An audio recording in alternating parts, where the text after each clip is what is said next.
Hello smarties, welcome back to SC educators. 360 degree maths class 10 बहुत मस्त चल रही है हमारी सीरीज और आज हम पहुंच गए हैं 27th डे।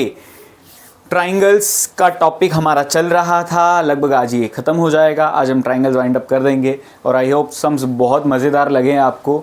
सच में अच्छे लगे तो वीडियो में कमेंट करो यार, क्या मस्त सम था, दिमाग ख़राब हुआ, कुछ भी हुआ, जो भी फील हुआ कमेंट बॉक्स में कुछ तो लिखो। वीडियो को लाइक तो करो, लाइक बोलने पर ही लाइक करोगे यार, अच्छा लग रहा है तो लाइक तो करना बनता है। सो आज का सबसे पहले कोट, शुरुआत छोटी हो सकती है पर एंड बड़ा होगा। हाँ, 6 सम्स की छोटी छोटी शुरुआत है लेकिन 80 मार्क्स पे एंड ज़रूर होना चाहिए ये, है ना। सबसे पहले first question, if in two triangles A B C and P Q R, A B upon Q R, B C upon P R, C A upon P Q, then.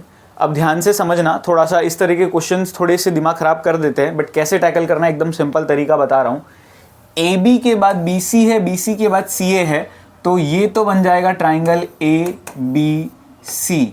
ये सिमिलर होगा आपके क्यू आर के बाद P R है, P R के बाद P Q है, तो क्यू आर के बाद ध्यान से समझना पी आर लिखा है, लेकिन हमको क्या चीज़ नोटिस करनी है, देखो यहाँ ए से बी, ए बी था तो अगला बी से शुरू हो रहा था, फिर सी पे खत्म हुआ, फिर अगला सी से शुरू हो रहा है, फिर ए पे।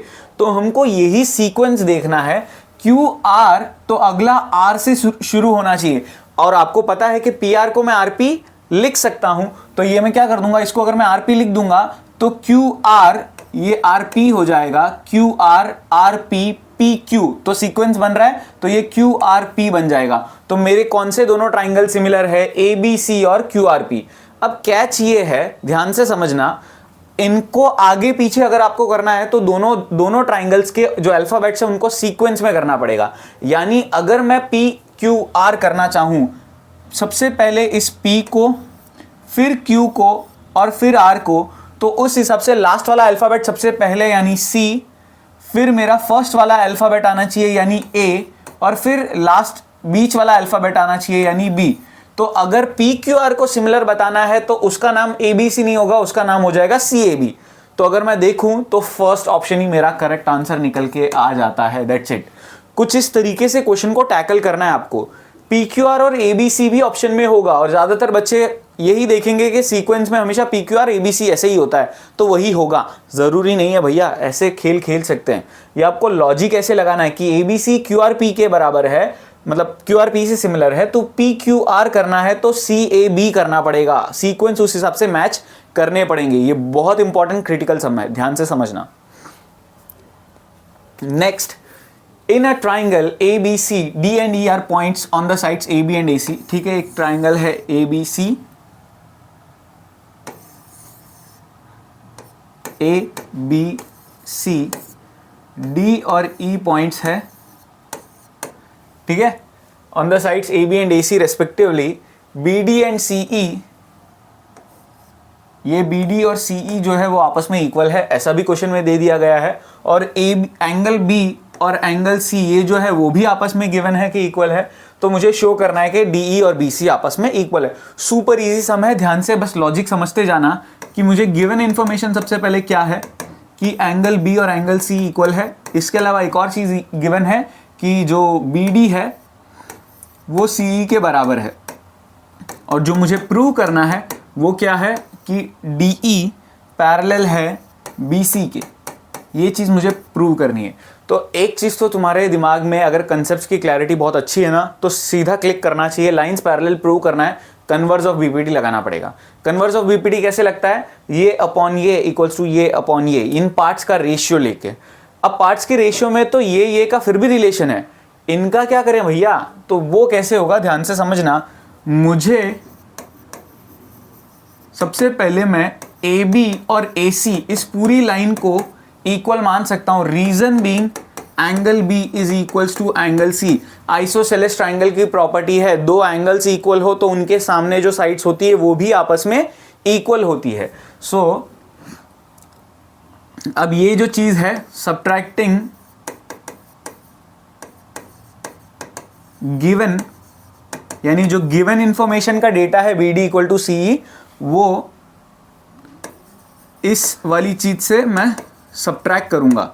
तो ए बी में से मेरा बी डी गया, ए सी में से मेरा सी ई गया। तो ए बी में से, ए बी मतलब पूरी लाइन में से ये लाइन मैं निकाल दूं तो ये ऊपर वाली लाइन बचती है जो कि है A D. Same to same logic, A C में से मैं ऊपर, सॉरी नीचे वाली लाइन है ना, ये सी ई वाली लाइन सब्ट्रैक्ट कर दूं तो मेरे को क्या मिलता है, ए ई बराबर। ये चीज़ तो मुझे मिल गई।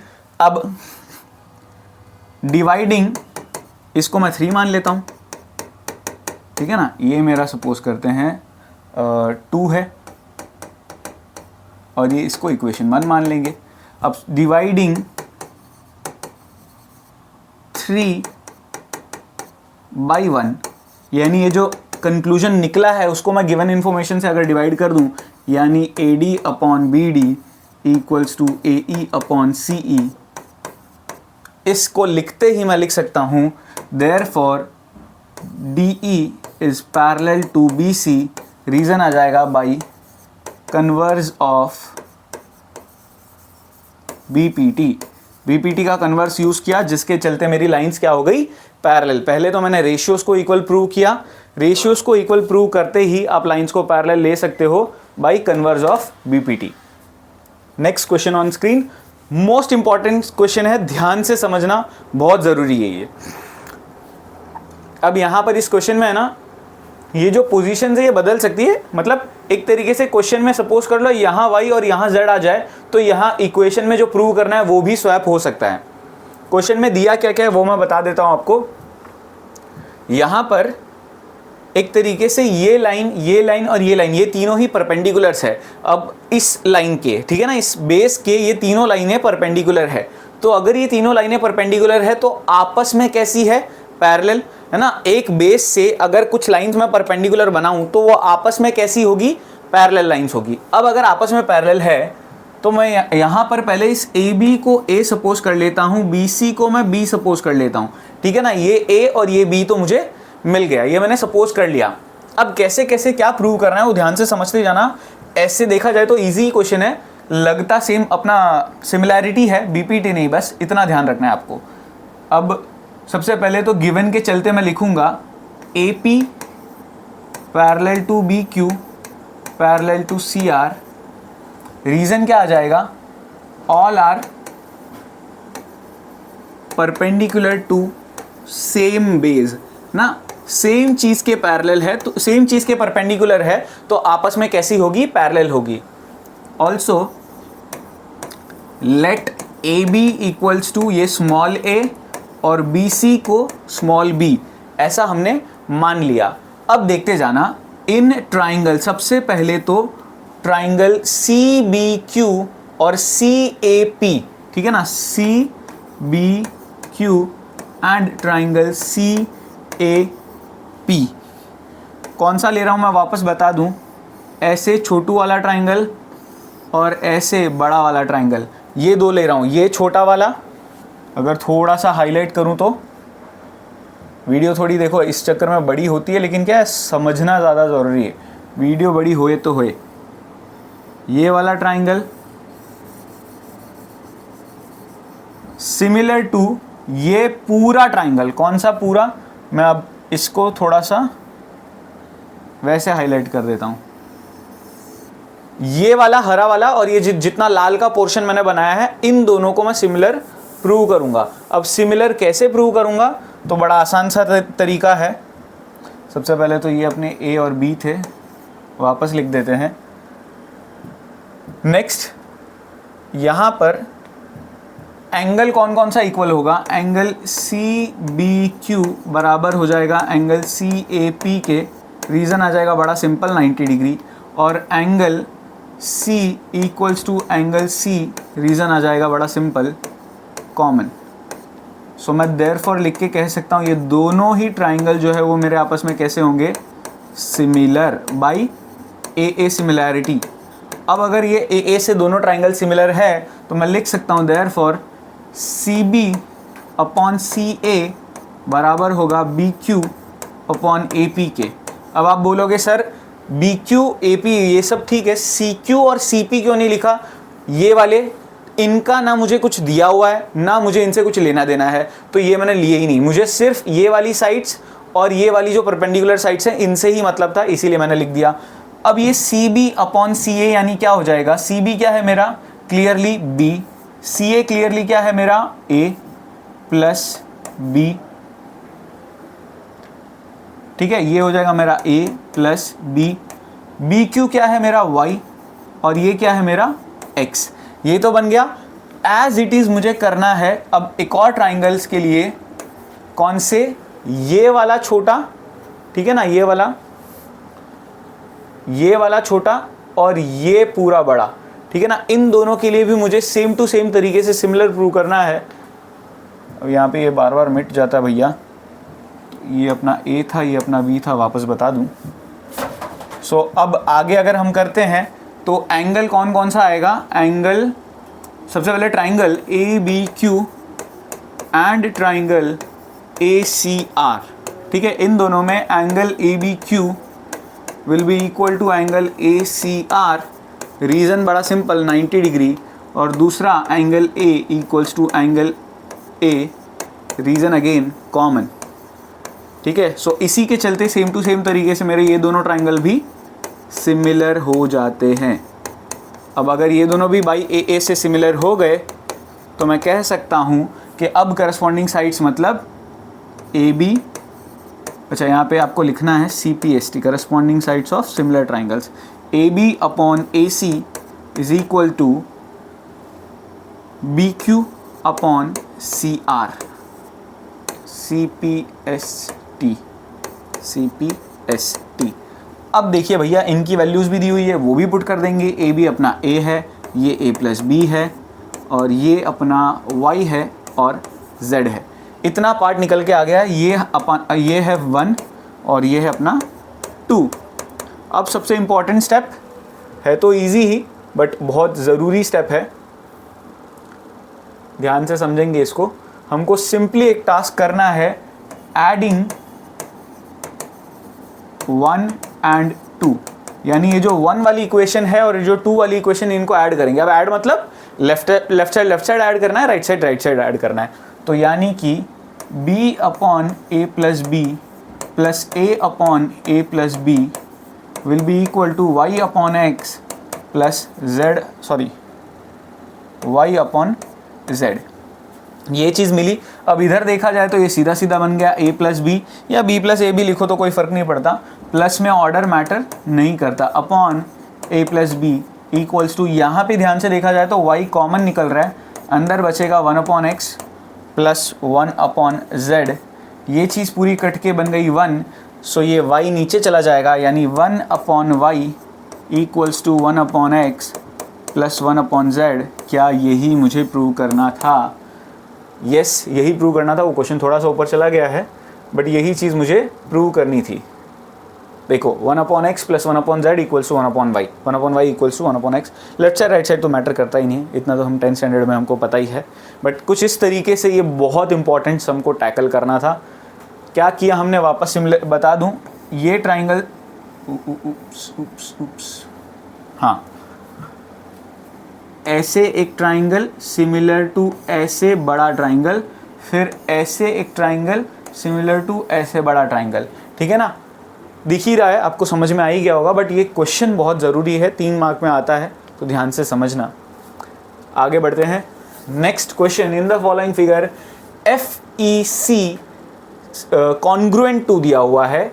FEC मेरा कॉन्ग्रुएंट है GBD के,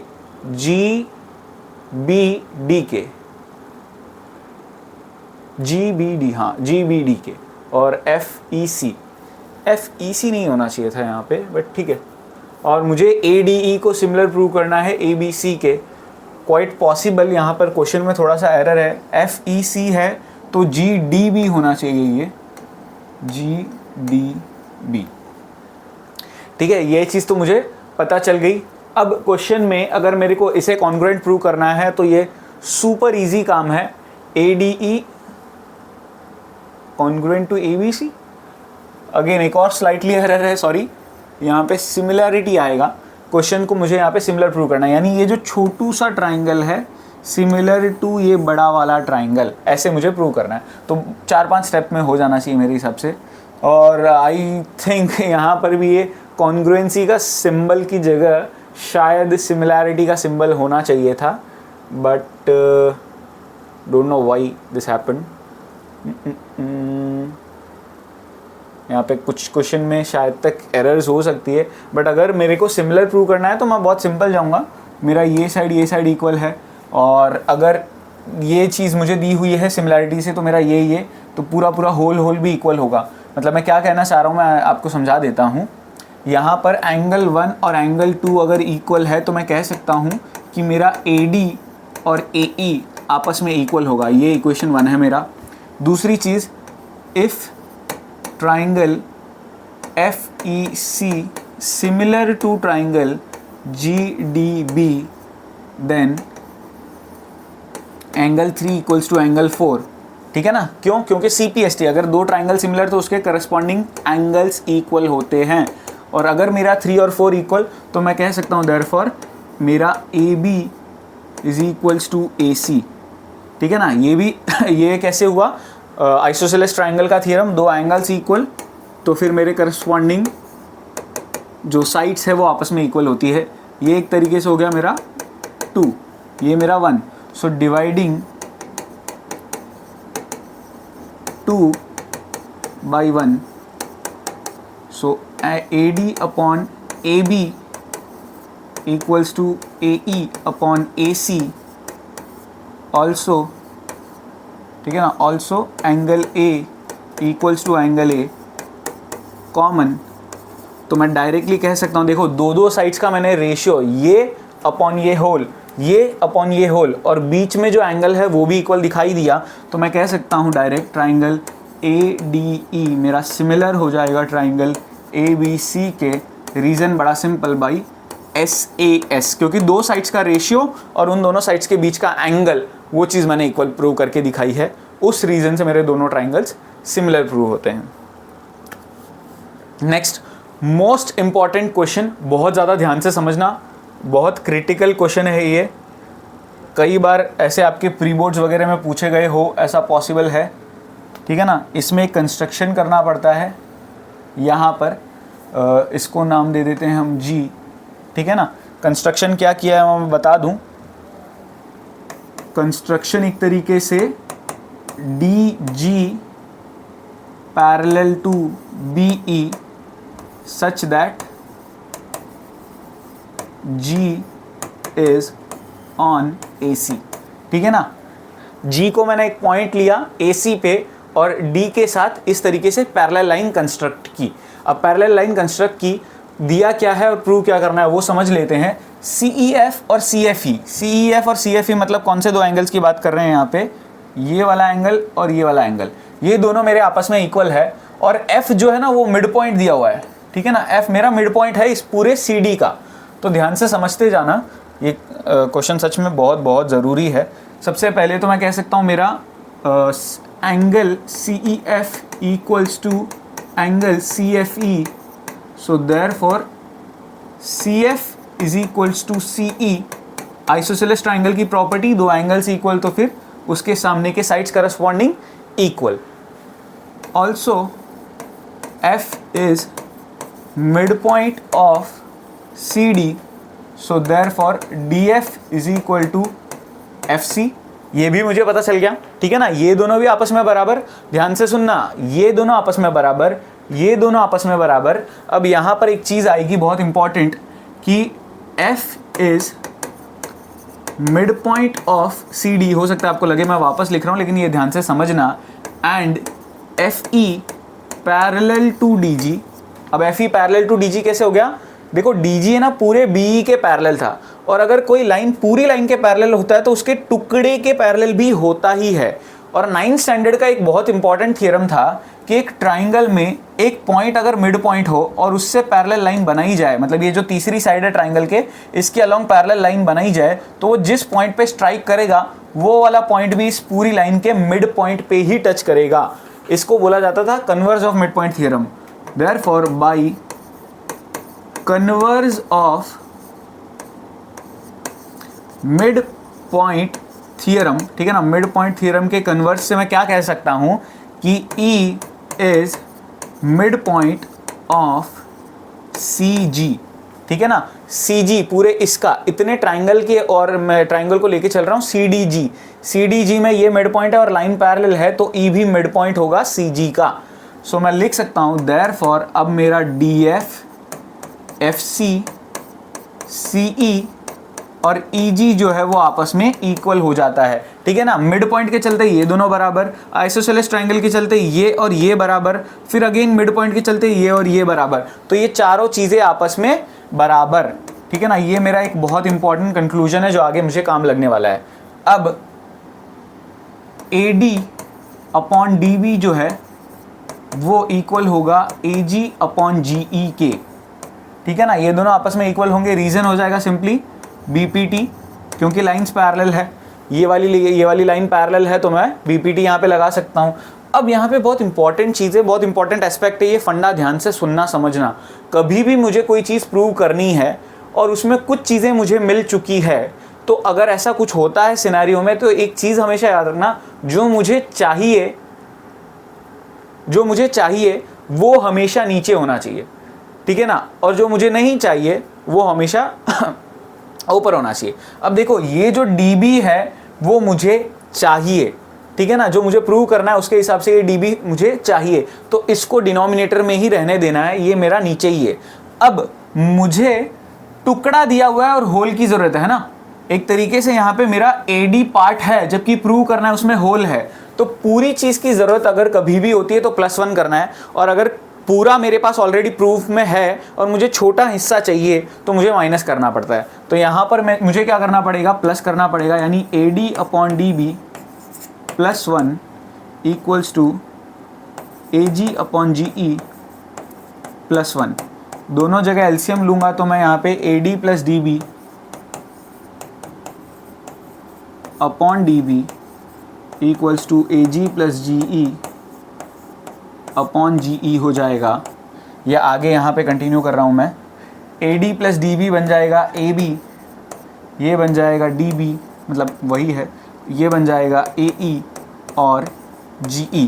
अब अगर आप लोग ध्यान से देखोगे तो ये लेफ्ट साइड जो है वो मेरा एज इट इज़ आ गया, राइट साइड में ऊपर AE तो है लेकिन नीचे FD है, और यहाँ जब जो मैंने प्रूव किया उसमें GE है, तो ध्यान से देखो GE को मैं ऑलरेडी FD के बराबर प्रूव कर चुका हूँ। देखो ये अल्फ़ाबेट्स आगे उल्टे लिखे हैं, बट यही है GE और यही है FD।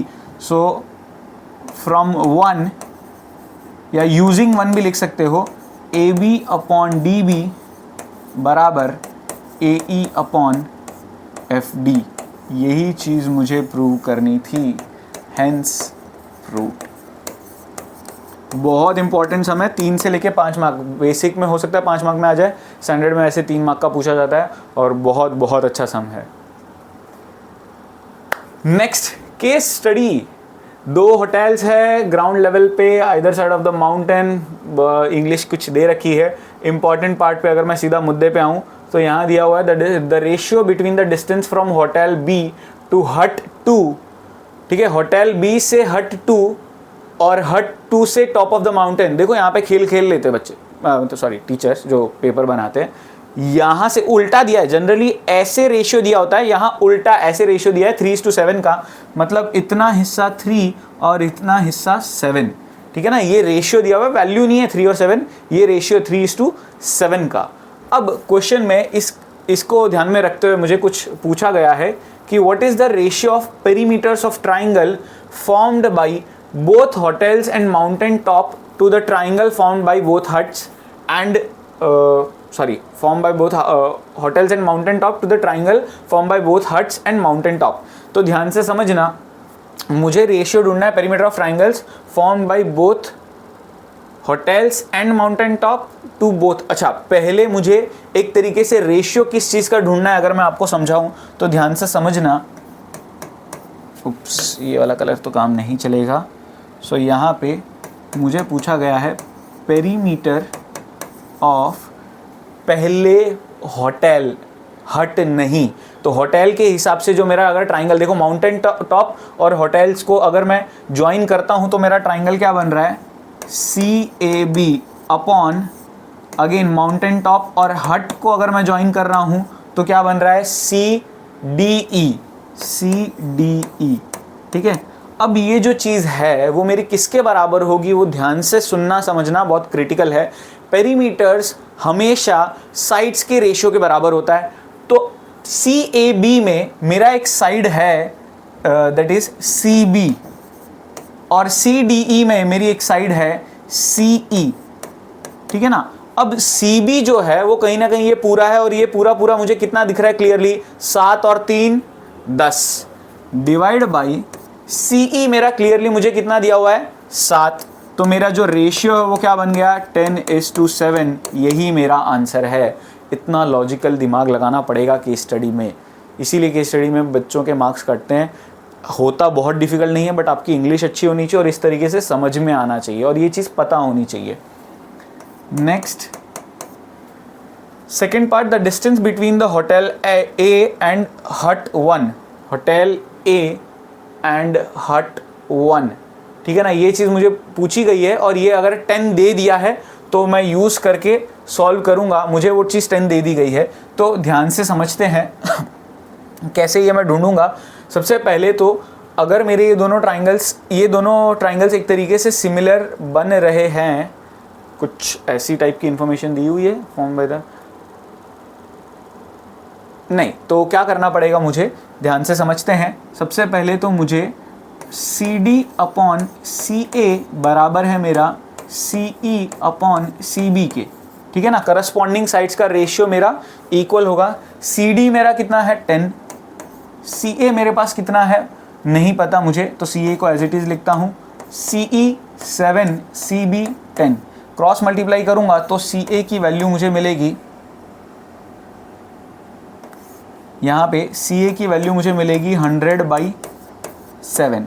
अब जो मुझे ढूंढना है दैट इज़ AD, वो क्या हो जाएगा, CA माइनस CD, यानी 100/7 माइनस CD की वैल्यू कितनी थी 10। सो ये एलसीएम लूँगा तो ये बन जाएगा 100 minus 70/7 which is nothing but 30/7, 30/7 metre centimetre miles, ठीक है ना, क्योंकि बाकी चीज़ें मेरी माइल्स में है। सो 30/7 माइल्स इसका आंसर आता है। आप चाहो तो डेसिमल में निकाल सकते हो, 4.2 समथिंग आता है, 4.2 समथिंग, ठीक है ना, 4.2 एंड समथिंग माइल्स, ये मेरा करेक्ट आंसर निकल के आता है। क्या किया, करस्पॉन्डिंग साइड्स का रेशियो ले लिया, 10 दिया हुआ था तो पूरा निकाला और पूरा निकाल के 10 में से ये सब्ट्रैक्ट कर दिया, तो मेरा यहाँ पे काम हो गया। नेक्स्ट, इसी क्वेश्चन में कुछ और क्वेश्चंस, मतलब फर्स्ट सेकंड हो गया और केस स्टडी में 3 होते हैं। सो थर्ड वाला, if the horizontal distance between the hut 1 and हट 2, यानी हॉरिजॉन्टल डिस्टेंस मतलब ये, वो मुझे दिया गया है 8 माइल्स, तो मुझे पूछा गया है then the distance between the 2 hotels, यानी AB की वैल्यू मुझे पूछी गई है। तो बहुत सुपर इजी होता है ये, अभी जस्ट हमको पता ही था, हमने रेशियोज देखे ही थे। सो थर्ड का फर्स्ट पार्ट देख लेते पहले। फर्स्ट पार्ट क्या हो जाएगा, CE upon CB is equals to corresponding sides का रेशियो DE अपॉन AB। अब यहाँ पे CE मेरा 7 था, CB पूरा 10 था, 10 भैया 100 क्यों लिख रहा हूँ, DE मुझे 8 दिया गया है, AB मुझे ढूंढना है। क्रॉस मल्टीप्लाई करेंगे तो AB की वैल्यू मिल जाएगी मुझे 80/7 माइल्स। चाहो तो आप अगेन इसको डेसिमल में ढूंढ सकते हो, बेझिझक, कोई दिक्कत नहीं। 8.5 समथिंग माइल्स आना चाहिए, 7 8 50, नहीं 7 की टेबल में देखा जाए तो 80 अगर जाना है तो 11 पॉइंट समथिंग आना चाहिए, 11 से 77 होता ही है, तो 11.4 समथिंग माइल्स करेक्ट आंसर निकल के आता है। और इसका और वाला देख लेते हैं, और वाले में क्या दिया गया है, if the distance from the mountain top to hut 1, mountain top से लेके हट 1 तक, ओके जो ये 10 लिखा हुआ है ना, ये बदल रहे हैं तो कंफ्यूज मत होना, is 5 miles more than that of, अच्छा ओ एक सेकंड, सॉरी माय बैड, पूरा क्वेश्चन पढ़ते हैं थोड़ा। is 5 miles more than the distance that of distance from hotel B to, वापस एक बार, if the distance from mountain top to hut 1 is 5 miles more than that of the distance from hotel B to mountain top then what is the distance between hut 2 and mountain top, हट 2 and mountain top, ये चीज़ मुझे पूछी गई। अब दिया क्या है क्या नहीं वो थोड़ा सा पहले समझ लेते हैं तो फिर कन्फ्यूजन नहीं हो सॉल्व करने में। सबसे पहले तो क्वेश्चन में ऐसा बोला है कि ये जो है इस वाले से 5 माइल्स मोर है, ठीक है ना, इतना हिस्सा इस पूरे से 5 माइल्स मोर है। तो मैं कह सकता हूँ जो मेरा सिर्फ इतना हिस्सा है दैट इज़ C से लेके B तक, वो कितना होगा 5 माइल्स। कैसे?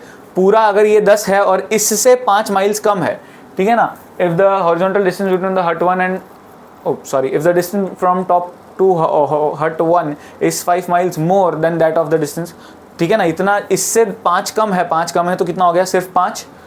और इन्फॉर्मेशन कुछ और भी पूछी हुई है, then what is the distance between hut 2 and mountain top. मेरे हिसाब से यहाँ पर हो सकता है इन्होंने 10 माइल्स का इन्फॉर्मेशन 5 माइल्स नहीं भी ले तो हो सकता है। मेरे हिसाब से तो डायरेक्टली हम बिना इसकी मदद के भी कर ही सकते थे, बट 5 माइल्स ले लेते हैं, कोई दिक्कत नहीं है। अब अगर ये पूरा 5 माइल्स मिल जाता है और मुझे ये चीज़ ढूंढनी है तो ये मेरी कहीं ना कहीं 7 डिवाइड बाई, ठीक है, ये जो चीज़ है इतना हिस्सा वो पूरे के हिसाब से मुझे रेशियो में दिया हुआ है, वो कितना है अगर मैं देखा जाए तो मेरे पास है 7 डिवाइड बाई 10 इंटू में मैं क्या कर दूंगा 5। क्या किया मैंने, जो ऊपर का पार्ट है वो उसका हिस्सा कितना है 7, टोटल का हिस्सा कितना है 10 रेशियो के हिसाब से। अब 7/10 of total length that is 5 miles, 5 miles का 7/10 पार्ट कितना होगा, सो ये क्लियरली कितना होगा 3.5 माइल्स। सो 3.5 माइल्स मेरा करेक्ट आंसर निकल के आता है। That's it. सो आज का हमारा वीडियो भी कंप्लीट होता है। आज का कोड मैं बता देता हूँ क्विकली, 1972। आई होप ये ट्राइंगल्स के सम्स बड़े मज़ेदार लगे होंगे, काफ़ी कुछ समझ में आया होगा, कंसेप्ट क्लैरिटी मिली होगी। आगे हम अगले चैप्टर के साथ मिलेंगे। So thank you so much for watching, मिलते हैं नेक्स्ट वीडियो में।